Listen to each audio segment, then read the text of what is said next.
Hoy en Final Abierto vamos a analizar el tema de las redes sociales y la política. ¿Qué está pasando con ese nuevo fenómeno de convocatoria a movilizaciones? Que ha habido un impacto importante el día 13 de septiembre pasado con los caceroleos contra el gobierno nacional y esto que se estaría proyectando al próximo 8 de noviembre con una nueva movilización. Para pensar eso, para analizarlo, vamos a traer a dos especialistas en el tema. Por un lado, Lucio Guberman, director del posgrado de Comunicación Política en la Facultad de la Universidad Nacional de Rosario, y por otro lado a Juan Mascardi, un colega periodista que dirige la carrera de periodismo en la Universidad Abierta Interamericana. Además, un hombre de los medios, un hombre de la televisión, un hombre de la radio en Rosario. Entre los dos vamos a pensar qué hay en esto de las redes y cómo esto impacta en la política.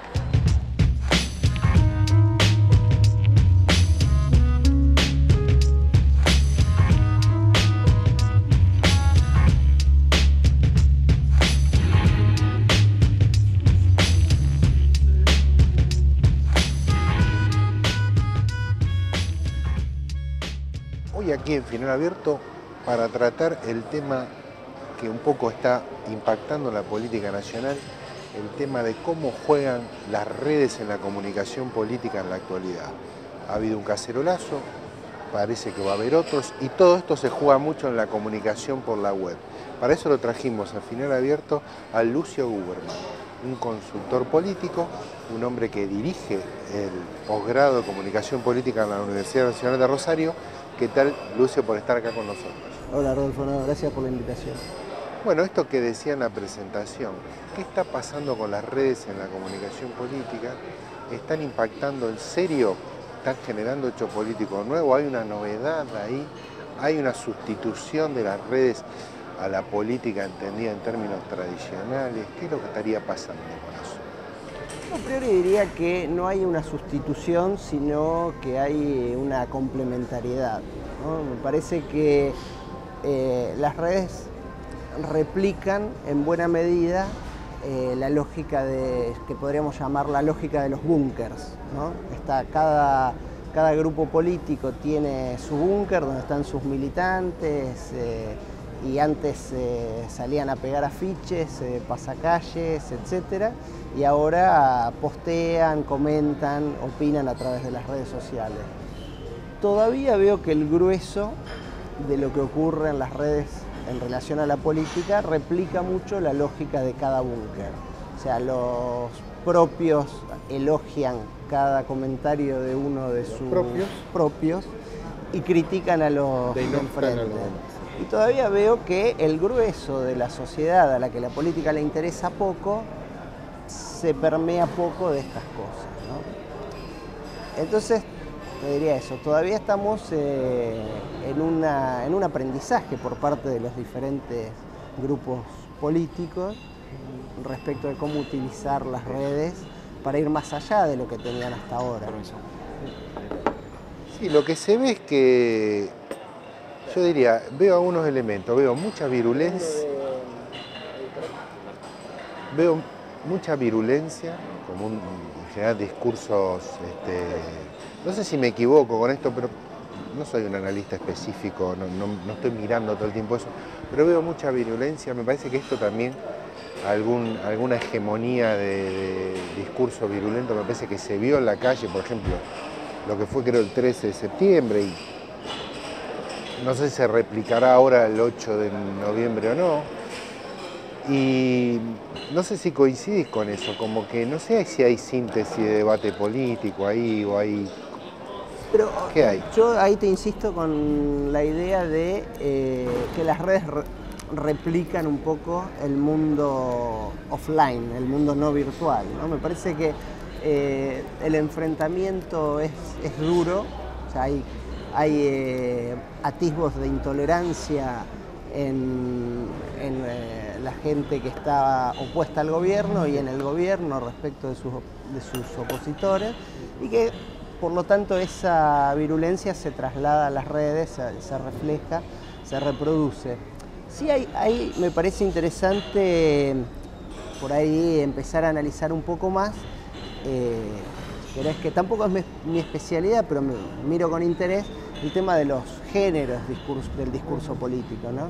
Entonces nosotros en comunicación política tenemos como muy definido dos categorías: material editado, si querés llevar a un estudio un material filmado, si no va en vivo se puede cortar, pegar, poner música, poner subtítulos, repetir en la edición una parte, ¿no?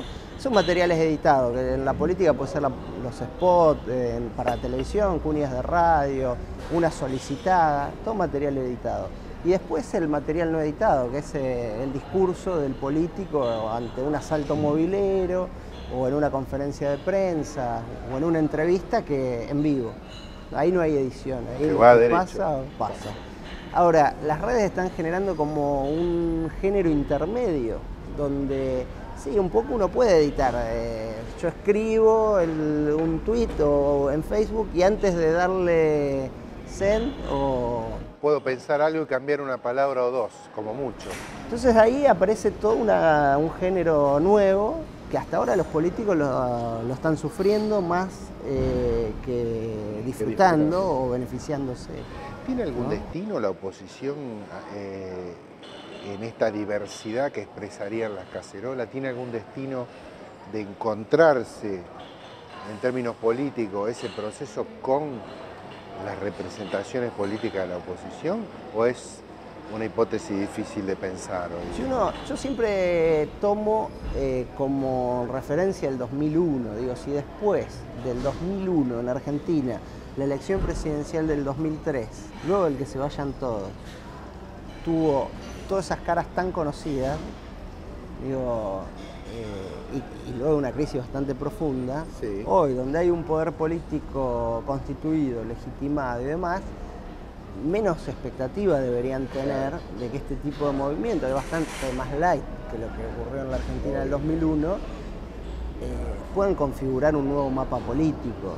Yo creo que hay un punto en el que, si esto no tiene un correlato de oposición política que se organice de verdad y que encuentre líderes y propuestas que la conecten con la gente en serio, termina siendo bastante funcional al oficialismo. Ahora, el gobierno, a ver, para que de todas maneras aparezca este fenómeno de cacerola y estos sectores que adversan fuertemente, el gobierno o Cristina Fernández estaría ofreciendo alguna fisura nueva, digamos, para que le puedan entrar, dicho entre comillas, que por ahí no la ofrecía en el semestre anterior. ¿Cómo está viendo algo que un poco hablábamos antes fuera de cámara respecto de este momento de Cristina Fernández en su timing con el conjunto de la sociedad? Creo que los cacerolazos evidencian más la ausencia de una oposición interesante, conducida por un claro, que falencia del gobierno. Ahora, lo que sí también creo que ocurre es que en el último tiempo la agenda del gobierno está desfasada de las demandas de la sociedad. Me parece que hubo un momento en que coincidieron y le generó a Cristina un resultado electoral notable. Y ahora hay una serie de políticas priorizadas que no están tan... ¿Lo podemos un poco decir, un par de cosas, Lucio? Hoy veo claramente el 7D como el tema de agenda número 1 del gobierno. Sí. ¿No? Y el 7D le puede preocupar a alguna gente que ya está en el proyecto del gobierno, pero no lo veo de ningún modo como una preocupación de primer orden de mayorías. ¿No? Entonces ahí tenés, por poner un solo caso fuerte, ahí ves una bifurcación entre la agenda del gobierno y la agenda de la sociedad, ¿no? Tal vez el gobierno lo pensará como un elemento estratégico que luego redundará en beneficio de las mayorías, pero no necesariamente puede ser entendido y valorado ahora por las mayorías. Claro, es que me parece que ahí es claro el juego. Las demandas generalmente son de corto plazo, ¿no? Claro. Es difícil plantearle a la sociedad el mediano plazo y al largo plazo dificilísimo. Claro, como que eso implica como un grado de ideologismo que la sociedad no procesa en ese modo, digamos, sería algo así. Yo creo que la sociedad muchas veces participa de discusiones ideológicas, pero para decidir cuestiones más inmediatas. Me parece que, por ejemplo, por un caso cercano, cuando se discutió estatización de YPF, creo que la gente claramente entendía que había cuestión ideológica en juego, y si vos preguntabas en una encuesta por el tema, la gente que no jugaba, o sea que no contestaba, estatizar sí, estatizar no, era muy poca. O sea, la gente participaba de una pregunta cargada de ideología. ¿No? No te decían, mira, a mí me importa que me llenen el tanque. Solamente. Si la bandera del... No, la gente tenía una opinión formada. Entonces, pero era inmediato, estaba ocurriendo, o sea, había que definir en esa coyuntura si YPF se reestatizaba, se nacionalizaba o no. Por último, Lucio, ¿te parece, y volviendo al tema de los cacerolazos, es una hipótesis posible que ese movimiento se masifique a nivel de tocar un poco de poner a riesgo, digamos, la estrategia del gobierno? Digamos, acá estamos hablando de clarividencia, porque nadie puede saber qué va a pasar el 8 de noviembre, si hay algo nuevo ahí. Digo, si el 13 de septiembre se movilizaron 50 o 100.000 personas, si el 8 de noviembre, esta es una opinión mía, se movilizan otra vez la misma cantidad de personas, me parece que sería un fracaso para la expectativa de los que lo organizan, pero si se movilizan 300.000 personas o 500.000 personas, hay un hecho político nuevo. ¿Te parece que eso puede estar en ascenso, puede estar amesetado, puede estar declinando? ¿Hacia dónde va eso? Me parece que es bastante complicado hacer un pronóstico. Te diría, más vale esperemos al 8 y nos vemos de nuevo a ver qué lectura hacemos. Pero si me decís, bueno, a ver, jugate, hacé un pronóstico. No quiero dejarte en una situación de que después te salga mal, pero no, jugate en el sentido que te interese jugar. No, si me decís que olfateo que va a haber algo parecido a lo del 13 de septiembre, más un plus, ¿no? Pero no lo veo todavía como el tipo de manifestación que va a poner en jaque al gobierno, ¿no? Tampoco digo que el gobierno tenga que desentenderse, me parece que son más felices frases del estilo Aníbal Fernández diciendo hubo gente, tome nota, que la de otro funcionario que decían no, están preocupados por cosas esotéricas. Digo, pero sobre todo me parece que los que tienen que tomar nota son los opositores y hacer la lista de las demandas y ver qué pueden proponer a partir de esas demandas. Muchas gracias, Lucio. No, mucho.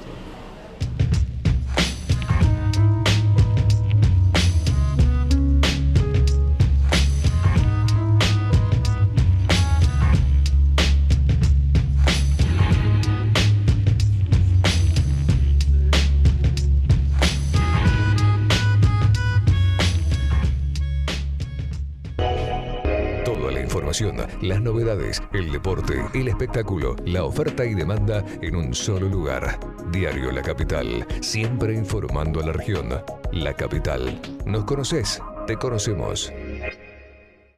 Lucio Gurman nos deja entonces una reflexión interesante respecto de este momento, los desafíos de la oposición, cómo juega el tema de las redes y la convocatoria al cacerolazo opositor, y también el momento del kirchnerismo, el momento de Cristina Fernández. Ahora vamos a entrevistar a Juan Mascardi, el periodista colega que también nos va a ayudar a pensar qué pasa con las redes, qué pasa con la convocatoria política desde ese lugar.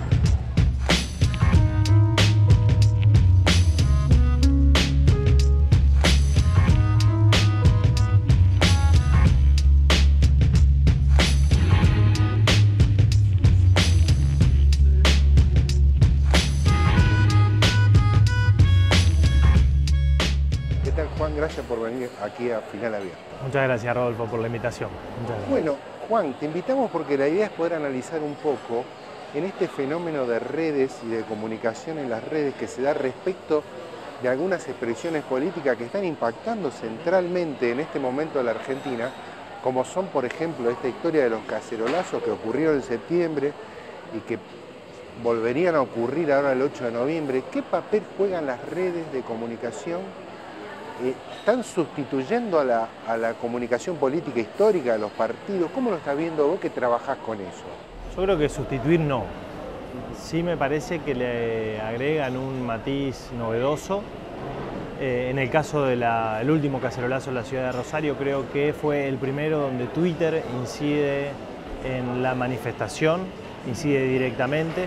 Creo que también se está librando una batalla, si se quiere, o una disputa, mejor dicho, para no ponerlo en términos bélicos tan dramáticos, pero sí hay una disputa digital, virtual, donde hoy no me imagino a Luis Delía yendo a la Plaza de Mayo como ocurrió en el 2008, pero sí me imagino interviniendo fuertemente en las redes digitales a la hora cuando aparezcan, digamos, cierto tipo de debates o manifestaciones. Creo que son un indicador interesante. Está bueno, disculpa, te interrumpo, está bueno lo que sí, porque Luis Delía se levanta en Twitter de él con bastante asiduidad en los medios de comunicación. Tal cual, sí, es una figura protagónica en el universo digital, ¿no? De hecho, hace pocos días atrás, en el programa de Jorge Lanata, cuando Lanata realiza esta investigación sobre los territorios, Delía le iba respondiendo por Twitter a medida que el programa avanzaba y hubo una reacción interesante de la producción del programa de Lanata donde ponen el tweet de Delía en tiempo real.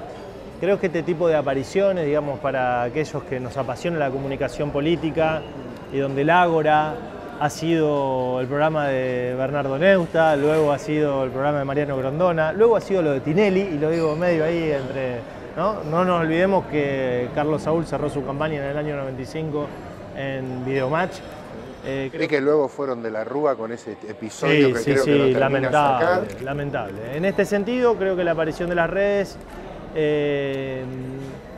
son un actor preponderante, digno de ser analizado y para nada hay que subestimarlo. Creo que hay disputas en la calle, no sustituyen, digamos, el trabajo partidario. Estaría bueno que por cada tuit haya un militante barrial, eso también sería interesante para fortalecer la discusión política, pero no es un elemento para subestimar. ¿Se podrá calcular si ese proceso está en expansión, llegó a su techo? Es muy aventurado imaginar qué puede pasar con eso en un mediano plazo, digamos, o esto va a explotar más. Yo creo que está en expansión, creo que todavía en Argentina se lo está, y en Santa Fe, en Rosario aún más, se está utilizando de una forma bastante primitiva. El año pasado hablábamos con otros colegas en torno a la incidencia de las redes sociales en las elecciones y prácticamente las elecciones provinciales no tuvieron mayor impacto. Creo que porque ni los políticos lo usaron correctamente, creo que Agustín Rossi era aquel político con mayor presencia en las redes sociales, pero tampoco... si bien él iba por un cargo provincial, tal vez su perfil nacional o su exposición a nivel nacional lo hacían tener un perfil y una presencia en las redes mucho más fuerte que el resto de los políticos. Sí. Recuerdo haberme cruzado con Bonfatti en LT8, yo hacía una columna sobre redes y demás, y por aquel entonces, algunos meses previos a las elecciones, Antonio no tenía Twitter o no manejaba. Estamos hablando de un año y medio, digo, cómo el universo va cambiando en poco tiempo, con lo cual en torno a la pregunta que vos me hacés, creo que sí, que tiene mucho por crecer, creo que todavía se lo está usando de una forma primitiva, creo que todavía sigue siendo como un territorio de urgencias, un grito así casi desesperado. Lo que creo que faltaría es que Twitter fuera tal vez la punta de lanza de una construcción política terrenal, barrial, de disputa real, como puede pasar o como cuando analizamos el caso de los indignados en España, digo, donde en realidad las redes funcionan para que la gente se concentre, pero atrás hay un proyecto alternativo, todavía en pañales, pero alternativo, digo, los indignados no es gente que solamente va a protestar, digo, hay un fuerte debate político detrás de esa expresión digital, ¿no? Sí, y otra cosa que se plantea en estos tiempos en la Argentina es, por ejemplo, esta expresión del cacerolazo de septiembre y la que vendrá seguramente en los próximos días, una especie de diversidad que, a ver, que no se sabe demasiado claramente. Tiene algunas directrices, pero digo, tampoco está claro qué es lo que expresa eso, ¿no? Por eso te decía el territorio de las urgencias, ¿no? El territorio de las urgencias. Digamos, ¿vos pensás que eso, para encontrar alguna definición política, puede ir madurando o va a seguir siendo un lugar de caos en algún punto, ¿no? Mira, yo escribí una nota, a mí me tocó cubrir el cacerolazo. Yo estuve en el cacerolazo cubriéndolo para Los Días Contados, el programa que conduce Pablo Feldman en Canal 5. Y también me tocó cubrir el cacerolazo del 2001, en aquel momento estaba en Cablevisión, en este canal en el que estamos saliendo actualmente. Ahí aparece el término de lo espontáneo, cuán espontáneo o no espontáneo son este tipo de manifestaciones. Yo la diferencia que hacía entre estos dos cacerolazos, decía, en aquel de 2001 era el que se vayan todos y en este es el que venga alguien. Creo que lo que falta en este es que venga alguien que le dé realmente dimensión política a ese reclamo que es atomizado. Había, por lo menos acá en Rosario, había una fuerte demanda en torno a cuestiones de seguridad y de justicia, con lo cual, si estamos pensando en un sistema democrático, no todas las demandas son hacia el poder político, o sea, esto significa que hay demandas claras hacia el poder judicial, donde la gente tal vez no conoce o no sabe cuáles son los pasos a seguir, cuáles son los pasos formales a la hora de reclamar. Todavía sigue siendo caótica. Sí había una fuerte presencia también de defensa a la Constitución, en contra de la reelección, pero había muchísimos matices demasiado desperdigados, y esto no va en contra de los manifestantes, porque dicho de esta manera muchos se pueden enojar, digamos, o sea, yo sé que hay también como una cierta virulencia en torno a aquellos que tratamos de analizar de algún modo esa expresión pública. Por eso decía, creo que es digno de ser analizado, no hay que subestimarlo, pero todavía está como demasiado desperdigado. Claro, parece que el paso a que eso sintetice alguna cuestión política no es un paso sencillo, digamos, no es un paso sencillo, y no está claro si las redes pueden ser la herramienta para esa síntesis, ¿no? No está claro cuál es el rol de la oposición. Creo que también estas manifestaciones desdibujan el discurso político no oficialista. Creo que el discurso no oficialista queda desdibujado ante esta andanada de reclamos digitales.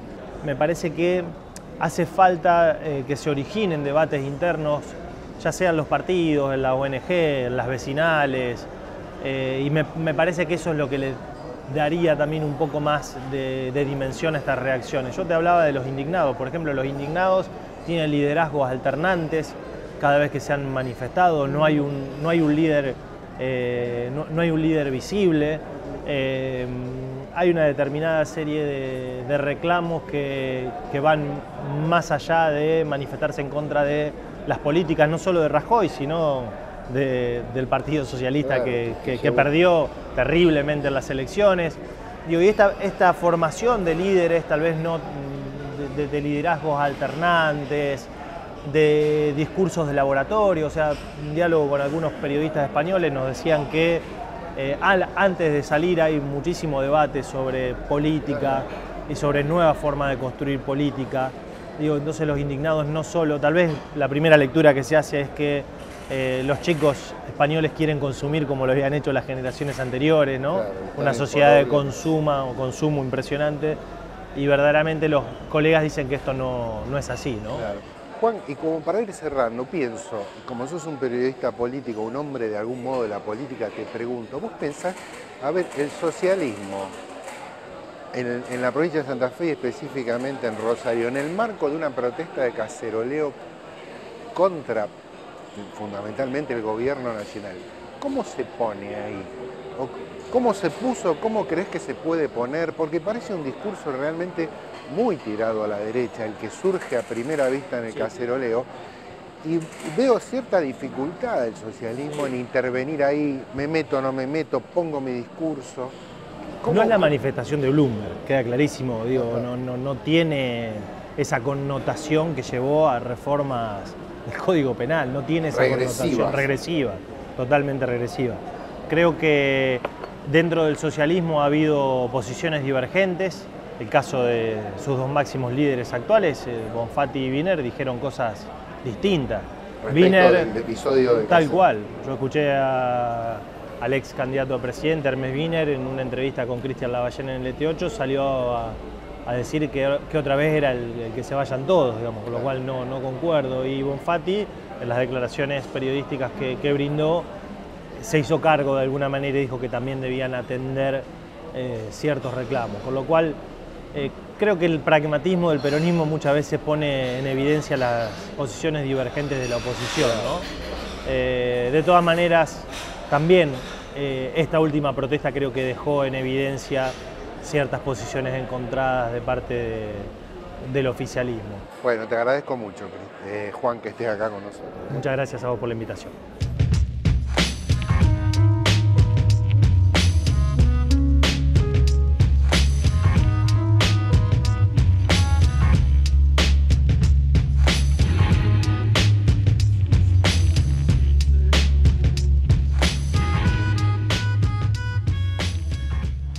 Lucio Guberman, Juan Mascardi, piensa en la política en este momento, piensa en los medios de comunicación y la comunicación política. Nos hicieron hoy aquí un gran aporte para ayudarnos a entender qué pasa con las cuestiones de las redes sociales, la comunicación política, la convocatoria opositora del próximo 8 de noviembre. Los espero la próxima. Muchas gracias.